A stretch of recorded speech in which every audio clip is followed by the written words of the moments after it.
ایسا شخص جو تاجدار کائنات صلی اللہ علیہ وآلہ وسلم سے محبت کرتا ہو اور صدیق اکبر رضی اللہ تعالیٰ سے محبت نہ کرتا ہو، ایسا موجود نہیں ہے۔ ہر کوئی حضرت سیدنا صدیق اکبر رضی اللہ تعالیٰ عنہ سے محبت کرتا ہے۔ اس محبت کی وجہ کیا ہے؟ کیوں آج ہم ان کا نام لے رہے ہیں؟ آج کیوں ان کا تذکرہ کر رہے ہیں؟ آج ان کی باتیں کیوں کر رہے ہیں؟ انہیں یہ مقام کیسے ملا؟ اور کیا حضرت سیدنا صدیق اکبر رضی اللہ تعالیٰ عنہ کی زندگی ہمارے لیے مشعل راہ نہیں ہے کہ آج ہم بھی مسلمان ہیں؟ جیسے تاجدار کائنات صلی اللہ علیہ وآلہ وسلم نے اپنی زندگی کے 40 سال مکہ کے اندر گزارے، اور 40 سال کے بعد اگر دلیل کے طور پر کوئی چیز پیش کی اعلان نبوت کے بعد، اور اپنی نبوت پر سب سے پہلی دلیل اگر ہم تاریخ کے اوراق میں دیکھیں، سب سے پہلی دلیل جو تاجدار کائنات صلی اللہ علیہ وآلہ وسلم نے اس وقت لوگوں کے سامنے پیش کی، وہ کوئی معجزہ نہیں تھا، نہ سورج کو واپس پلٹانا تھا، نہ چاند کے 2 ٹکڑے کرنا تھا۔ سب سے پہلے تاجدار کائنات صلی اللہ علیہ وآلہ وسلم نے دلیل کے طور پر لوگوں کے سامنے جو چیز پیش کی، وہ دلیل کوئی عام قسم کی یا کوئی اعلیٰ قسم کی معجزے کی شکل میں نہ تھی کہ پتھروں نے کلمہ پڑھا۔ ہاں، یہ بعد کی بات ہے، پتھروں نے بھی، ہاتھوں میں کنکریوں نے بھی کلمے پڑھے۔ یہ بھی سچ ہے کہ درخت حضور تاجدار کائنات صلی اللہ علیہ وسلم کی بارگاہ کے اندر چل کر آئے، یہ بھی حضور نے معجزہ پیش کیا، بہت سارے معجزے پیش کیے، لیکن حضور تاجدار کائنات صلی اللہ علیہ وسلم نے اس وقت کفار مکہ کے سامنے پہاڑی کے اوپر کھڑے ہو کر سب سے پہلی جو دلیل پیش کی وہ کوئی اور نہ تھی بلکہ آقا کریم صلی اللہ علیہ وسلم نے اپنی ذات کو لوگوں کے سامنے پیش کیا۔ دلیل کے طور پر حضور نے اپنی ذات کو پیش کیا،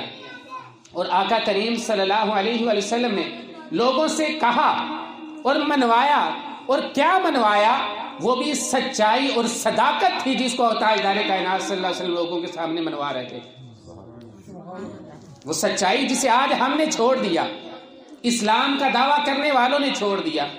جو اپنے آپ کو مسلمان کہتے ہیں، جنہوں نے سچائی کو چھوڑ دیا، صداقت کو چھوڑ دیا، ان کے آقا کہ جن کا ہم کلمہ پڑھتے ہیں سب سے پہلے جو چیز منوا رہے ہیں وہ اپنی صداقت کو منوا رہے ہیں۔ آقا علیہ الصلوۃ والسلام پہاڑ پر کھڑے ہوئے اور لوگوں کو بلایا کہ اے فلاں قبیلے کے لوگوں تم بھی آ جاؤ، اے فلاں برادری کے لوگوں تم بھی آ جاؤ، اے مکہ کے رہنے والوں تم بھی آ جاؤ، اے باہر سے آنے والوں تم بھی آ جاؤ۔ اور جب سب کو اکٹھا کر لیا تو صفا پہاڑی کے اوپر کھڑے ہو کر، اور بعض روایات کے اندر آتا ہے کہ جبل ابو قبیس کے اوپر کھڑے ہو کر نبی کریم صلی اللہ علیہ وآلہ وسلم نے لوگوں کو مخاطب کیا۔ جب سب جمع ہو گئے اور جمع کر کے آقا علیہ الصلوۃ والسلام نے فرمایا، اے لوگوں بتاؤ، اگر میں کہوں کہ اس پہاڑی کے دوسری طرف ایک بہت بڑی فوج تمہارے اوپر حملہ آور ہونے والی ہے، مکہ والوں کے اوپر حملہ کرنے والی ہے، تمہیں نیست و نابود کرنے والی ہے، تو کیا تم میری بات پر اعتماد کرو گے؟ کیا میری بات کو مان لو گے؟ تم نے اس فوج کو دیکھا نہیں، اپنی نظروں سے تم نے اس فوج کو نہ دیکھا، نہ تمہارے پاس کسی اور نے خبر پہنچائی۔ میں کہتا ہوں کہ اگر میں کہوں کہ اس پہاڑ کے دوسری طرف ایک بڑی فوج تم پر حملہ آور ہونے والی ہے، تو کیا تم میری بات پر یقین کر لو گے؟ تو سب نے ایک زبان میں کہا کہ ہاں، آپ صادق بھی ہیں، آپ امین بھی ہیں، ہم نے 40 سال آپ کی زندگی کو دیکھا لیکن کبھی بھی آپ کو جھوٹ بولتے ہوئے نہیں دیکھا۔ آپ کی زندگی کے 40 سال ہمارے سامنے ہیں، اے محمد صلی اللہ علیہ وسلم، ہم نے کبھی بھی 40 سال کے اندر آپ کو جھوٹ بولتے ہوئے نہیں دیکھا۔ آپ صادق ہیں، آپ سچے ہیں، اگرچہ ہم نے اس لشکر کو نہ دیکھا ہو لیکن ہم آپ کی بات پر یقین کر لیں گے کہ ہاں آپ سچ کہہ رہے ہیں اور کوئی فوج وہاں پر موجود ہے اگرچہ ہم نے اس کو نہیں دیکھا۔ یہ کیا تھا؟ یہ حضور نبی کریم صلی اللہ علیہ وآلہ وسلم کی ذات پر ان کا اعتماد تھا۔ اور یہ اعتماد کیسے بنا تھا؟ 40 سال تک تاجدار کائنات صلی اللہ علیہ وآلہ وسلم سے انہوں نے کبھی جھوٹ نہ دیکھا تھا۔ آقا کریم صلی اللہ علیہ وسلم نے بچپن بھی گزارا، بچپن میں بھی عام بچے جھوٹ بول جاتے ہیں لیکن حضور کا پاکیزہ بچپن بھی ان کے سامنے تھا۔ جوانی کے اندر لین دین کے معاملات بھی ہوتے ہیں، جوانی کے اندر انسان لین دین کے معاملات کرتا ہے، اور تاجدار کائنات صلی اللہ علیہ وسلم نے تو بچپن کے اندر ہی تجارت شروع کر دی تھی، اور 11-12 سال کی عمر میں حضور تاجدار کائنات صلی اللہ علیہ وآلہ وسلم اپنے چچا ابو طالب کے ساتھ شام کا سفر کر رہے ہیں، اور تجارت کے لیے بیرون ملک کا سفر کرنے کے لیے حضور نبی کریم صلی اللہ علیہ وسلم جو ہے وہ جا رہے ہیں۔ تجارت کرنے کے لیے 12 سال کی عمر میں تجارت کا آغاز کیا، اور پہلے سفر کا جو آغاز ہوا وہ تجارت کے لیے بیرون ملک کا سفر تھا۔ تجارت کے لیے حضور 12 سال کی عمر میں شام کی طرف جا رہے ہیں، اور پھر حضرات محترم 12 سال کی عمر سے لے کر آقا کریم صلی اللہ علیہ وسلم اپنی پوری جوانی کی عمر میں تجارت کرتے رہے،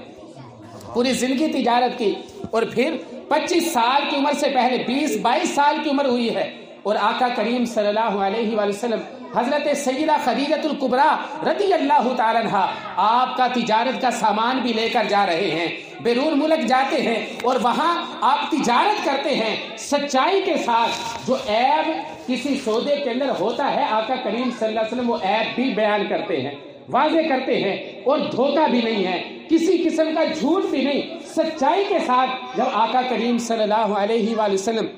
تجارت کرتے ہیں، اس تجارت کے اندر بھی اللہ تعالیٰ برکت عطا کرتا ہے، منافع ہی منافع ملتا ہے۔ آج ہمارا تاجر یہ سمجھتا ہے کہ جب تک ہم جھوٹ بول کر چیز بیچیں گے نہیں ہماری دکان چلے گی نہیں، جبکہ تاجدار کائنات صلی اللہ علیہ وسلم بتا رہے ہیں کہ لوگوں سچ بولو گے تو تمہاری اللہ تعالیٰ تجارت کے اندر برکت عطا فرما دے گا۔ آقا کریم صلی اللہ علیہ وآلہ وسلم نے 20-22 سال کے جوان ہیں، اور حضور تاجدار کائنات صلی اللہ علیہ وسلم تجارتی سفر کے اندر حضرت سیدہ خدیجہ الکبریٰ رضی اللہ تعالیٰ عنہا کا غلام میسرہ سارے سفر کے اندر حضور کے ساتھ تھا، اس نے ہر عمل کو دیکھا، اور آقا کریم صلی اللہ علیہ وسلم کی تنہائیوں کو بھی اس نے دیکھا، لوگوں کے ساتھ لین دین کے معاملات کو دیکھا، خرید و فروخت کو بھی دیکھا، سارا کچھ جب اس نے دیکھا، اور آ کر بہترین قسم کا منافع جب لا کر حضور تاجدار کائنات صلی اللہ علیہ وسلم کی میت میں اس نے سیدہ خدیجہ الکبریٰ رضی اللہ تعالیٰ عنہ کو دیا، منافع بھی دیا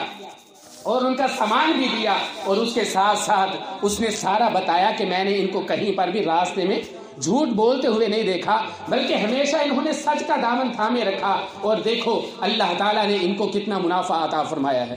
اور آپ کی پوری سیرت کو جو اس نے دیکھا تھا جا کر حضرت سیدہ خدیجہ الکبریٰ رضی اللہ تعالیٰ عنہ سے بیان کر دیا، اور 25 سال کی عمر میں حضرت سیدہ خدیجہ الکبریٰ رضی اللہ تعالیٰ عنہ کے ساتھ حضور کی شادی ہوئی، پھر آپ نے نکاح کا پیغام بھیجا، حضور نے قبول فرمایا، اور حضور کی 25 سال عمر ہے، اور اس کے بعد بھی حضور تاجدار کائنات صلی اللہ علیہ وسلم تجارت کرتے رہے۔ حضرات محترم سچائی، صدق، اور پھر حضرت ابو بکر صدیق رضی اللہ تعالیٰ حضور کے بچپن کے دوست تھے، ہمیشہ سفر کے اندر حضور کے ساتھ جاتے، تجارتی سفروں میں حضور کے ساتھ رہے، یہ دوستی تھی بچپن کی، یہ یارانہ تھا بچپن کا، بچپن سے زندگی کو دیکھا ہوا تھا۔ اور پھر آقا کریم صلی اللہ علیہ وسلم نے جب اعلان نبوت کیا تو دیکھا تھا کہ پوری زندگی تاجدار کائنات صلی اللہ علیہ وسلم نے کبھی زندگی میں جھوٹ کو اپنے قریب آنے نہیں دیا۔ جب 40 سال میں نے ان کو دیکھا ہے، ان کا بچپن بھی دیکھا، جوانی کو بھی دیکھا، جب صدیق اکبر رضی اللہ تعالیٰ نے دیکھا کہ یہ اعلان نبوت کر رہے ہیں، یقینی بات ہے کہ جس نے 40 سال کے اندر کوئی جھوٹ نہیں بولا، آج بھی وہ 40 سال کی عمر میں جھوٹ نہیں بولے گا۔ اور پھر فوری طور پر کلمہ پڑھا، لا الہ الا اللہ محمد رسول اللہ، ایمان لے آئے۔ اور حضرات محترم، ایک تو حضرت ابو بکر صدیق رضی اللہ عنہ کو حضور کا قرب ملا، جس دوست کے ساتھ زندگی گزاری وہ دوست بھی سچا، اور جس نے ساتھ زندگی گزاری وہ بھی سچا، دونوں سچے مل گئے۔